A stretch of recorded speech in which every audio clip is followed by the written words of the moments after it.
नमस्कार विद्यार्थी मित्रों, आज हम अध्याय 3 अवयव के बारे में जानने वाले हैं। गणित की विविध शाखाओं में अवयव के ज्ञान की आवश्यकता पड़ती है। अवयव गणित के सर्वाधिक शक्तिशाली साधनों में से एक है। अन्य सीधी सादी विधियों की तुलना में यह गणितीय साधन हमारे कार्य को काफ़ी हद तक सरल कर देता है। रैखिक समीकरणों के निकाय को हल करने के लिए संक्षिप्त तथा सरल विधियों प्राप्त करने के प्रयास के परिणाम स्वरूप अवयव की संकल्पना का विकास हुआ। अवयव को केवल रैखिक समीकरणों के निकाय के गुणांकों को प्रकट करने के लिए ही नहीं प्रयोग किया जाता, बल्कि अवयव की उपयोगिता इस प्रयोग के कई अधिक है। अवयव संकेतन तथा संक्रिया को प्रयोग व्यक्तिगत कंप्यूटर के लिए इलेक्ट्रॉनिक स्प्रेडशीट प्रोग्राम में किया जाता है, जिसका प्रयोग क्रमशः वाणिज्य तथा विज्ञान के भिन्न क्षेत्रों में होता है, जैसे बजट, विक्रय, बहिर्वेश, लागत आकलन, किसी प्रयोग के परिणाम का विश्लेषण इत्यादि। इसके अतिरिक्त अनेक भौतिक सक्रिया जैसे आवर्धन, पूर्णन तथा किसी समतल द्वारा परावर्तन को अवयव द्वारा गणितीय ढंग से निरूपण किया जा सकता है। अवयव का प्रयोग गूढ़लेखिकी में भी होता है। इस गणितीय साधन का प्रयोग न केवल विज्ञान के ही कुछ शाखाओं तक सीमित है, बल्कि इसका प्रयोग आनुवंशिकी, अर्थशास्त्र, आधुनिक मनोविज्ञान तथा औद्योगिक प्रबंधन में भी किया जा सकता है। अवयव, मान लीजिए राधा के पास 15 पुस्तकें हैं। इसे हम कोष्टक में 15 इस तरह व्यक्त कर सकते हैं। अब यदि हमें यह व्यक्त करना है कि राधा के पास 15 पुस्तकें तथा 6 कलम है, तो इसे हम कोष्टक के अंदर 15, 6 इस प्रकार से लिख सकते हैं। अब मान लीजिए कि हम राधा तथा उसके दो मित्रों फौजिया तथा सिमरन के पास की पुस्तकों तथा कलमों की संख्या नीचे लिखते हैं। राधा के पास 15 पुस्तकें तथा 6 कलम है। फौजियों के पास 10 पुस्तकें तथा 2 कलम है। सिमरन के पास 13 पुस्तकें तथा 5 कलम है। अब इसे हम सारणी रूप में निम्नलिखित प्रकार से व्यवस्थित कर सकते हैं। यहाँ पे स्तंभ में पुस्तक और कलम लिखे हैं और पंक्तियों में राधा, फौजिया और सिमरन के नाम लिखे। तो राधा के पास 15 पुस्तक 6 कलम है, फौजिया के पास 10 पुस्तकें 2 कलम है और सिमरन के पास 13 पुस्तकें और 5 कलम है। इसे हम निम्नलिखित ढंग से इस तरह व्यक्त कर सकते हैं। कोष्टक के अंदर 15, 10, 13, 6, 2, 5 या फिर 15, 6, 10, 2, 13, 5 इस तरह हम पढ़ सकते हैं। अभी यहाँ पे 15, 10, 13 पहला स्तंभ है, 6, 2, 5 दूसरा स्तंभ है और 15, 6 पहली पंक्तियाँ, 10, 2 दूसरी पंक्ति और 13, 5 तीसरी पंक्ति है। अथवा हम इसे इस तरह भी लिख सकते हैं, राधा, फौजिया, सिमरन। इसे हम स्तंभ के रूप में लिखेंगे और पुस्तक और कलम के जो अंक है उसे हम पंक्तियों के रूप में लिखेंगे। तो राधा के पास 15, 6, फौजिया के पास 10, 2, सिमरन के पास 13, 5 पुस्तक तथा कलम की संख्या है, जिसे हम निम्नलिखित ढंग से व्यक्त कर सकते हैं। कोष्टक के अंदर 15, 10, 13, 6, 2, 5 यहाँ पे पंक्तियों को पुस्तक पहली पंक्तियाँ जो है उसे हम पुस्तक का नाम दिया है और दूसरी पंक्ति को हम कलम का नाम दिया है। यहाँ पे हम उसे स्तंभ के रूप में भी पढ़ सकते हैं। 15, 6, 10, 2, 13, 5 15, 6 ये जो है वो राधा के पास पुस्तक तथा कलमों की संख्या है। 10, 2 ये फौजी के पास पुस्तक तथा कलमों की संख्या है और सिमरन के पास 13, 5 पुस्तक तथा कलमों की संख्या है। अवयव की परिभाषा। औपचारिक रूप से हम अवयव को निम्नलिखित प्रकार से परिभाषित करते हैं। अवयव संख्याओं या फलनों का एक आयताकार क्रम निर्न्यास है। इन संख्याओं का फलनों को अवयव के अवयव तथा प्रविष्टियाँ कहते हैं। अवयव को हम अंग्रेजी वर्णमाला के बड़े कैपिटल अक्षर द्वारा व्यक्त करते हैं। यहाँ पे हम 3 उदाहरण देख सकते हैं। अवयव की कोटि m पंक्तियाँ तथा n स्तंभों वाले किसी अवयव को m गुना n कोटि का अवयव तथा केवल m गुना n अवयव कहते हैं। उदाहरण के संदर्भ में a एक 3 गुना 2 अवयव है। a में हम देख सकते हैं 3 पंक्तियाँ और 2 स्तंभ है। तो उसके अवयव हो गए 3 गुना 2 बराबर 6 अवयव। उस तरह ही B1 3 गुना 3 अवयव, यहाँ पे 3 पंक्तियाँ 3 स्तंभ है और उसके अवयव है 3 गुना 3 बराबर 9 अवयव। उसी प्रकार C में 2 पंक्तियाँ और 3 स्तंभ है और उसके अवयव हुए 2 गुना 3 बराबर 6 अवयव। सामान्यतः किसी m गुना n अवयव का निम्नलिखित आयताकार क्रम विन्यास होता है। जो नीचे कोष्ठक में दिया हुआ है वो m गुना n का n अवयव का लिखा हुआ है, उसकी कोटि m गुना n यह है। अभी हम उसे कैसे लिखा जाता है साधारण तौर पे, तो वो देखते हैं। सामान्यतः a बराबर कोष्ठक के अंदर aij और उसकी कोटि है m गुना n। एक छोटा है और बराबर है i के बराबर, i छोटा और बराबर है m के बराबर। उसी तरह एक छोटा और बराबर है j के बराबर और j छोटा और बराबर है n के बराबर, जहाँ i और j ये प्राकृतिक नंबर है या फिर नैसर्गिक नंबर है।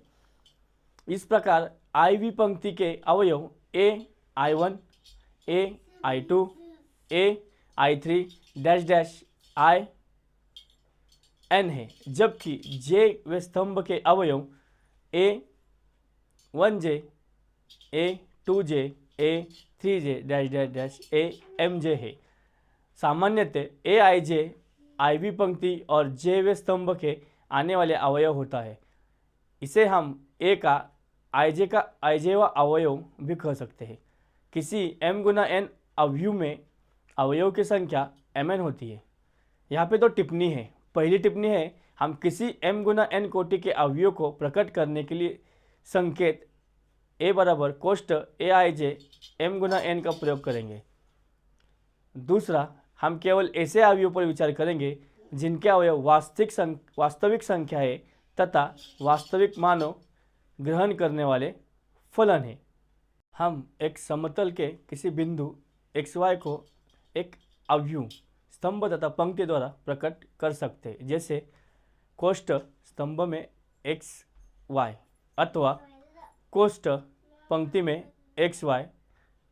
उदाहरणार्थ बिंदु P01 अवयव निरूपण में इसे लिखा जा सकता है P बराबर कोष्ठक स्तंभ में 01 या कोष्ठक में पंक्ति में 01 द्वारा प्रकट किया जा सकता है। उदाहरण के लिए एक चतुर्भुज ABCD का पर विचार कीजिए, जिसकी शीर्षक क्रम A 10 B 32 C 13 तथा D -1 2 है। अब चतुर्भुज ABCD अवयव के रूप में कैसे लिखा जाएगा, तो हम इसे लिखने के लिए पहले उसे अवयव के नाम x रख देते हैं। तो x कोष्ठक के अंदर a के जो शीर्षक क्रम है 10 उसे हम स्तंभ के रूप में लिखेंगे, b के उसे भी स्तंभ के रूप में लिखेंगे तो 32, c के जो शीर्षक क्रम है उसे स्तंभ के रूप में लिखेंगे 13 और d के भी शीर्षक क्रम है उसे भी स्तंभ के रूप लिखेंगे -1 2। तो उसकी कोटि हुई, यहाँ पे हम देख सकते हैं 2 पंक्तियाँ है, मतलब m बराबर 2 है और 4 स्तंभ है तो n बराबर 4 हुआ। यहाँ पे कोटि उसकी हो गई 2 गुना 4 और अवयव हुए उसके 8। इसे हम दूसरी प्रकार से भी लिख सकते हैं। अवयव को हम y नाम देते हैं, तो y बराबर, अब हम जो A B C D उसके शीर्षक क्रम है उसे हम पंक्तियों के रूप में लिखेंगे। तो कोष्ठक के रूप में हम लिखेंगे, कोष्ठक में लिखेंगे A की जो शीर्ष है उसे 10, B उसके है 32, C के 13, D के -1 2। अब यहाँ पे हम गौर करने की बात है, तो यहाँ पे हम देख सकते हैं 4 पंक्तियाँ हुई है और 2 स्तंभ है, तो इसकी कोटि हो गई 4 गुना 2, मतलब अवयव हुए 8। इस प्रकार हमने चतुर्भुज ABCD का अवयव के रूप में 2 प्रकार में लिखा है। हम कुछ उदाहरण देखते हैं। उदाहरण 1, 3 फैक्ट्री 1, 2 तथा 3 में पुरुष तथा महिला कर्मियों के संबंधित निम्नलिखित सूचना पर विचार कीजिए। पुरुष महिलाएं, फैक्ट्री 1, 2, 3। एक में 30 पुरुष कर्मी 25 महिला कर्मी, दो में 25 पुरुष कर्मी 31 महिला कर्मी, तीन में 27 पुरुष कर्मी और 26 महिला कर्मी। उपयुक्त सूचना को एक 3x2 अवयव में निरूपित कीजिए। तीसरी पंक्ति और दूसरी स्तंभ वाली प्रविष्टि क्या प्रकट करती है? इसका हल ढूंढने से पहले हमें ये जानना होगा कि उदाहरण में हमें कोटि दी हुई है, तो उस कोटि के आधार पे हमें पहले पता चलता है कि 3 पंक्तियां है और 2 स्तंभ है। और एक बात, अवयव को लिखते समय हम उसे एक कैपिटल लेटर का नाम दिया जाता है, तो वो एक कैपिटल नाम देते हैं, उस अवयव ए या नाम से पुकारते। तो ए बराबर कोष्ठक के अंदर 30 25 25 31 27 26 इस प्रकार लिखते हैं। यहाँ पे आप देख सकते हैं 3 पंक्तियाँ है और 2 स्तंभ है। पहला स्तंभ पुरुष कर्मियों दिखाती है और दूसरा स्तंभ महिला कर्मी दिखाती है। का प्रश्न पूछा हुआ है कि तीसरी पंक्ति और दूसरे स्तंभ वालों प्रविष्ट क्या प्रकट करता है? तो हम देखते हैं तीसरी पंक्ति और दूसरे स्तंभ की प्रविष्ट फैक्ट्री 3 कारखानों में महिला कार्यकर्ताओं की संख्या प्रकट करती है। उदाहरण 2, यदि किसी अवयव में 8 अवयव है तो इसकी संभाव्य कोटियाँ क्या हो सकती है? इसका हल ढूंढने के लिए पहले हमें 8 के अवयव देखने पड़ेंगे। तो उसके संभाव्य क्रमयुक्त युग्मक है 1 8 8 1 4 2 2 4 है। तो यानी तो उनकी संभाव्य कोटियाँ 1 गुना 8 8 गुना 1 4 गुना 2 2 गुना 4 है। इस तरह हम इसकी संभाव्य कोटियाँ लिख सकती है। अब हम उदाहरण 3 की तरफ चलते हैं। एक ऐसा 3x2 अवयव की रचना कीजिए जिसके अवयव ए आई जे बराबर 1/2 एब्सोल्यूट वैल्यू आई ऋण 3j द्वारा प्रदत्त है। तो इसका हल एक 3x2 अवयव सामान्यतः इस प्रकार होता है। ए बराबर कोष्ठक A11 A12 A21 A22 A31 A32 यह है।